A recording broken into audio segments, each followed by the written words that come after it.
كبش ذبيح بذكر الإله تطيب الحياة تسر أسارير وجه صبيح تسر.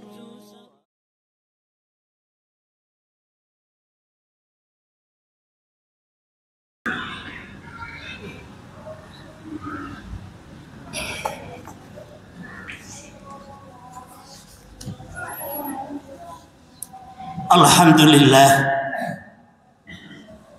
alhamdulillahillazi hadana lihadza wa ma kunna linahtadiya laula an hadanallah. Asyhadu an la ilaha illallah wahdahu la syarikalah wa asyhadu anna Muhammadan abduhu wa rasuluh. Allahumma sholli ala Muhammad wa ala alihi wa ashabi ajmain. Amma ba'd. Fa ya ayyuhal hadirun ittaqullaha haqqa tuqatih wa la tamutunna illa wa antum muslimun. Wa qala Rasulullah sallallahu alaihi wasallam an Iyad ibn Himarin radhiyallahu anhu qala Rasulullah sallallahu alaihi wasallam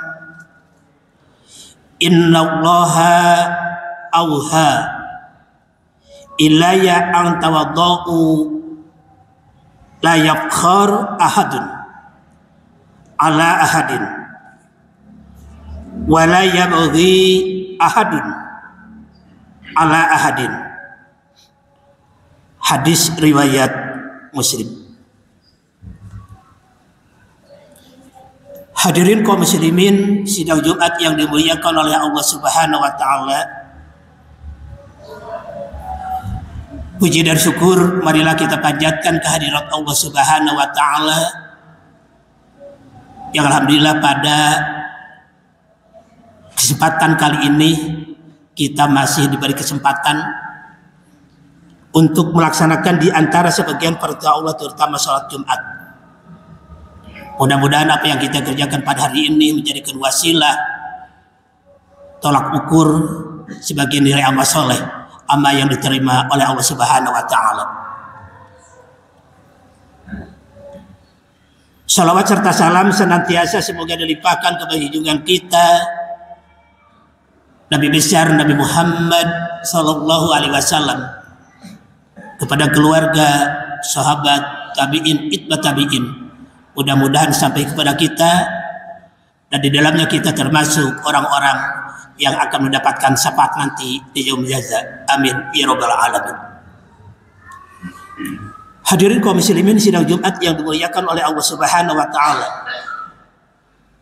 Kewajiban khatib tidak lepas dari wasiat bertakwa Allah atau berubajak takwa pada dasarnya ubajak pada diri saya sendiri. Umum hadirin sebagai mustami, marilah kita untuk senantiasa meningkatkan kualitas iman dan takwa, memelihara iman kita direalisasikan dengan amal soleh. Mudah-mudahan di dalamnya kita termasuk orang-orang yang dimuliakan oleh Allah Subhanahu wa taala, adalah orang yang takwa terhadap Allah Subhanahu wa taala. Hadirin kaum muslimin sidang Jumat yang dimuliakan oleh Allah Subhanahu wa taala. Khatib dalam mukadimah membacakan salah satu hadis Rasulullah SAW yang diriwayatkan oleh Imam Muslim, di mana Rasulullah SAW telah bersabda, an Iyad ibn Himarin radhiyallahu anhu qala Rasulullah sallallahu alaihi wasallam innallaha auha ilayya an tawaddau la yafkhar ahadun ala ahadin wa la yabghi ahadun ala ahadin, yang artinya bersumber dari Iyad bin Himar radhiyallahu anhu. Ia berkata, Rasulullah Shallallahu Alaihi Wasallam bersabda, sesungguhnya Allah memberi wahyu kepadaku, yaitu bertawadulah, sehingga tak ada seorang pun yang membanggakan diri pada yang lain, dan tak ada seorang pun yang sewenang-wenang terhadap lainnya. Hadirin kaum muslimin sidang Jumat yang dimuliakan oleh Allah Subhanahu wa taala. Rasulullah SAW memberikan sinyalemen kepada kita karena Rasulullah SAW bersabda, Allah telah memberikan wahyu kepadaku, kata Rasul, yaitu Allah menyeru, bertawadulah kepadaku. Hadirin kaum muslimin sidang Jumat yang dimuliakan oleh Allah Subhanahu wa taala. Sifat tawadu adalah sifat rendah hati. Suatu amalan, suatu akhlak yang mulia bagi setiap muslim. Kalaulah Rasulullah SAW sebagai uswah bagi kita, sebagai teladan bagi kita yang harus kita perhatikan. Kenapa Rasulullah SAW menyampaikan seperti itu? Karena Rasulullah SAW mendapatkan wahyu, disuruh oleh Allah Subhanahu wa taala untuk bertawadhu, rendah hati. Sifat tawadhu, rendah hati, lawannya adalah istikbar, sifat sombong, takabur. Kenapa demikian? Sifat tawadhu adalah salah satu, kata Rasul, la yabkhar ahadun ala ahadin, sehingga tidak ada seorang pun yang membanggakan diri sesama orang lain. Wala yabghi ahadun ala ahadin, dan tak ada seorang pun yang sewenang-wenang terhadap orang lain pun seperti itu. Hadirin kaum muslimin sidang Jumat yang dimuliakan oleh Allah Subhanahu wa taala, bisa ditarik kesimpulan bagi kita, sifat tawadhu dan rendah hati itu disuruh oleh Allah Subhanahu wa taala dan dicontohkan oleh Rasulullah Shallallahu Alaihi Wasallam yang harus ada pada diri kita. Karena sifat tawadhu sifat akhlak yang mulia. Karena dengan sifat ketawaduan, dengan kerendahan hatian, orang pun akan menjadi mulia. Dan insya Allah menjadi orang yang bertakwa. Karena sifat tawadhu, sifat syarat yang harus ada pada bagi orang-orang beriman kepada Allah dan bertakwa kepada Allah Subhanahu wa taala.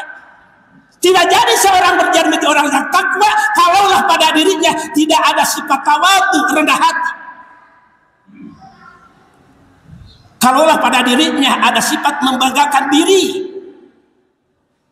membanggakan diri dengan jabatan, membanggakan diri dengan harta, membanggakan diri dengan ilmu, membanggakan diri dengan apa yang ada pada dirinya. Pada hakikatnya Allah mengamanatkan kepada setiap manusia, terutama kepada diri kita.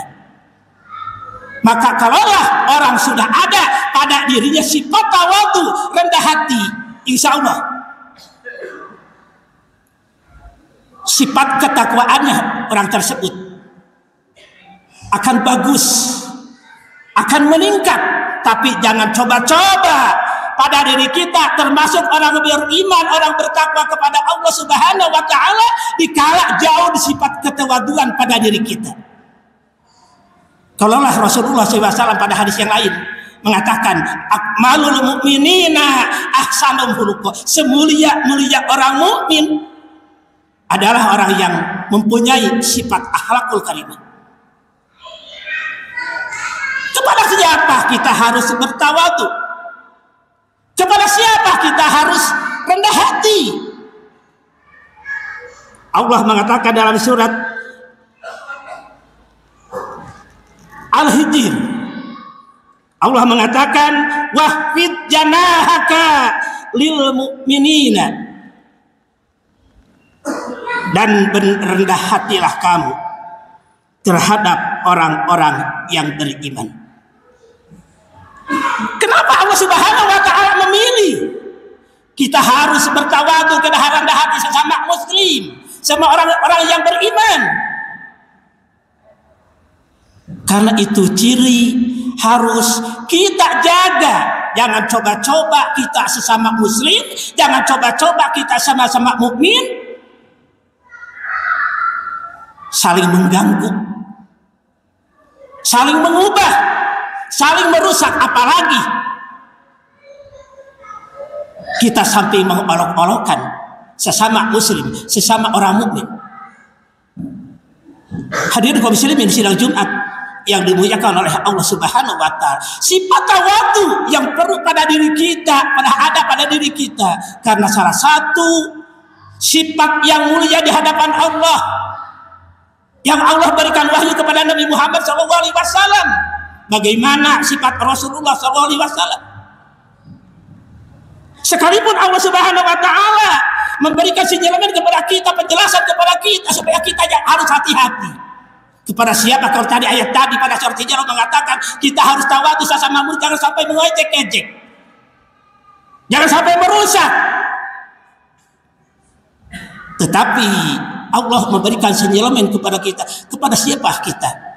Jangan coba-coba kita berendah hati kepada orang-orang kafir. Artinya bukan berarti kita dikala bertemu dengan orang kafir kita harus berbukan. Tetapi jangan coba-coba kita merendahkan hati, tawadu kepada perilaku-perilaku orang-orang kafir, sampai kita terbawa arus dengan situasi kehidupan orang-orang kafir, sekalipun pada hakikatnya kita tidak menyadari banyak sekali apa yang disampaikan oleh orang-orang kafir, kita tidak menyadarinya. Banyak perilaku-perilaku kita yang perlu kita perhatikan, terutama dalam kehidupan sehari-hari. Hampir-hampir kita terpelenceng, hampir kita robah, hampir kita terbawa arus dengan kehidupan perilaku orang-orang kafir, yang dimana dakwahnya orang kafir mengutamakan akan kehidupan dunia. Tetapi kita sebagai umat Islam yang beriman kepada Allah Subhanahu wa taala, sekalipun kita hakikatnya kita hidup di alam dunia ini, hakikatnya kita harus mendorong kehidupan untuk menjadi orang beramal soleh. Artinya segala kehidupan yang kita kerjakan baik untuk akhirat terutama, apalagi terutama kita kehidupan di dunia, bagaimana kita kehidupan jangan sampai terperosot kepada perilaku dakwah orang kafir yang menjerumuskan kita untuk tidak jauh dari aturan-aturan hukum-hukum Allah. Kalaulah Allah mengatakan dalam salah satu firman-Nya dalam surat Al-Fat, sekalipun Rasulullah SAW mempunyai atau memberikan Allah Subhanahu wa taala memberikan wahyu dengan harus sifat tawadu, rendah hati kepada sama muslim, jangan coba-coba kita merusaknya. Tetapi yang Allah memberikan suatu sinyalemen kepada kita dalam surah Al-Fat, Allah mengatakan Muhammad Rasulullah waladina ma'ahu asiddahu alal kufari ruhama ubainahu.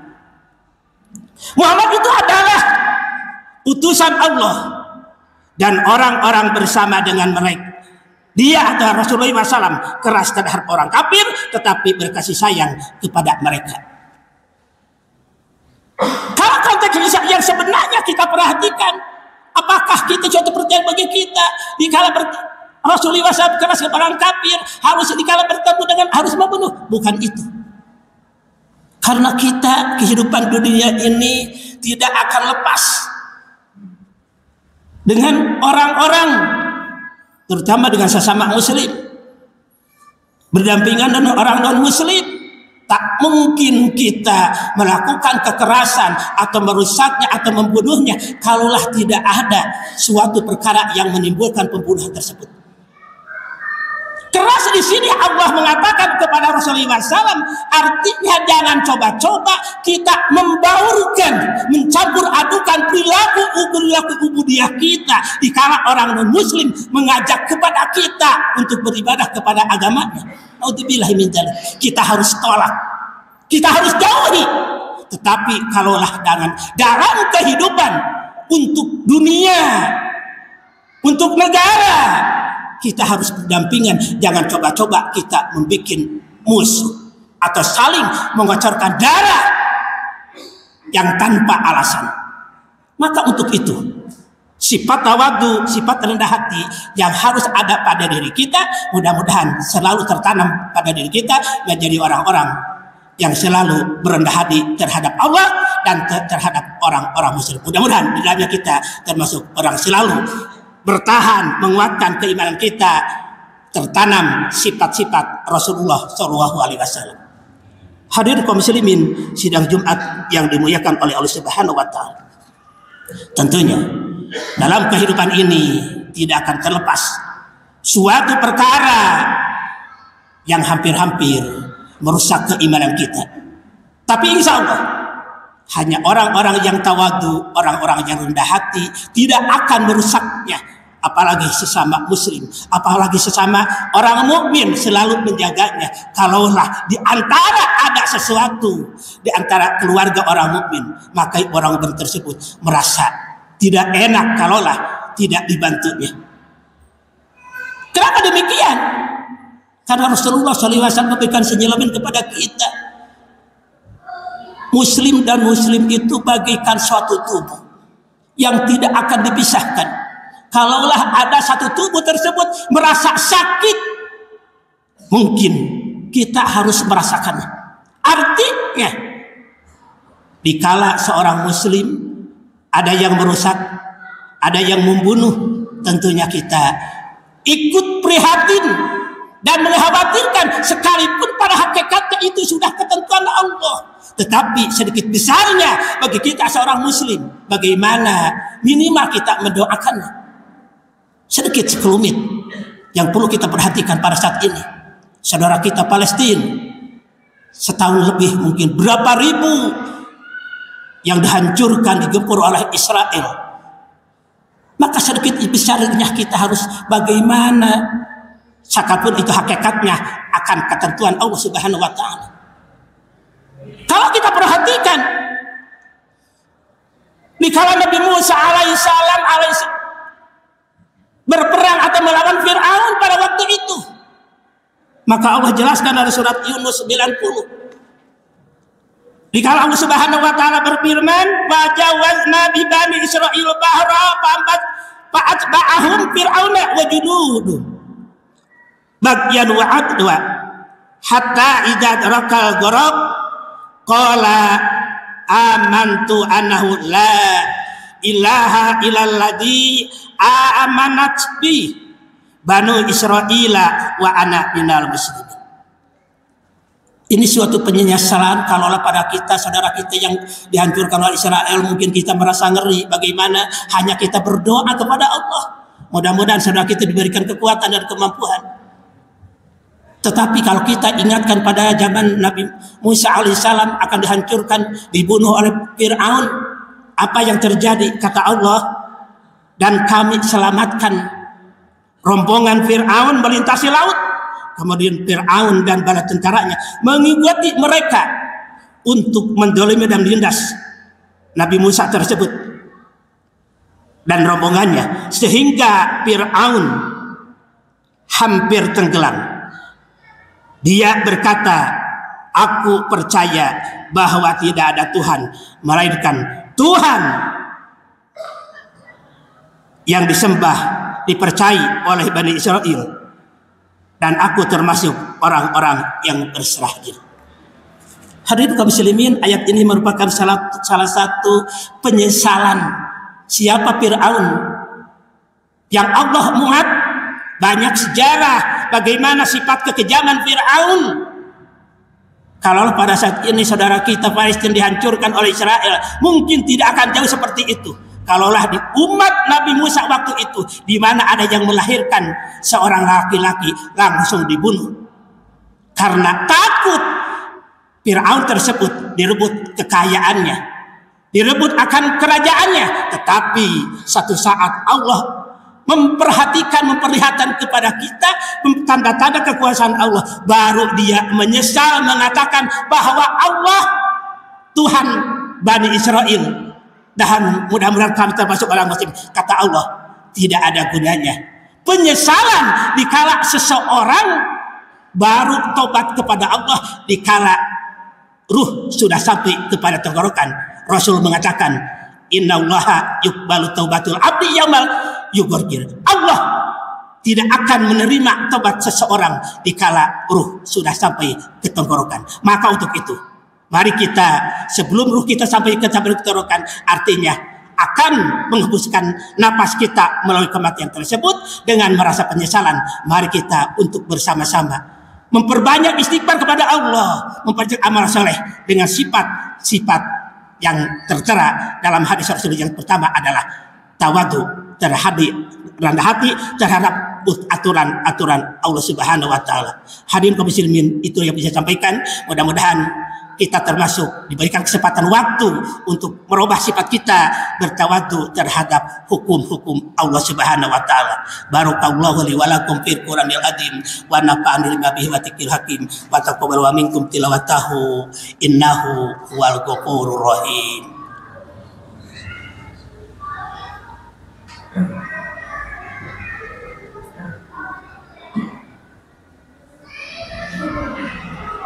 Alhamdulillahirabbil alamin, wassalatu wassalamu ala asyrofil anbiya'i wal mursalin wa ala alihi wa ashabi ajmain. Asyhadu an la ilaha illallah wahdahu la syarikalah wa asyhadu anna sayyidana Muhammadan abduhu wa rasuluh. Allahumma shalli ala Muhammad wa ala alihi wa ashabi ajmain. Amma ba'du. Fa ya ibadallah, usikum wa nafsi bittaqwallah faqad fazal muttaqun. Wa qala ta'ala fil Qur'anil azim, a'udzu billahi minasy syaithanir rajim. Ya ayyuhalladzina amanu taqullaha wal tanzur nafsum ma qaddamat liqad wa taqullaha innallaha khabirum bima ta'malun. Wa qala aidan fi ayatil ukhra, innallaha wa malaikatahu yusholluna 'alan nabi ya ayyuhalladzina amanu shallu 'alaihi wa sallimu taslima. Allahumma shalli wa sallim wa barik, amin amin ya rabbal alamin. Allahumma ighfir lil mu'minina wal mu'minat wal muslimina wal muslimat al ahya'i minhum wal amwat. Rabbana taqabbal minna innaka antas samiul alim wa tub alaina innaka antat tawwabur rahim.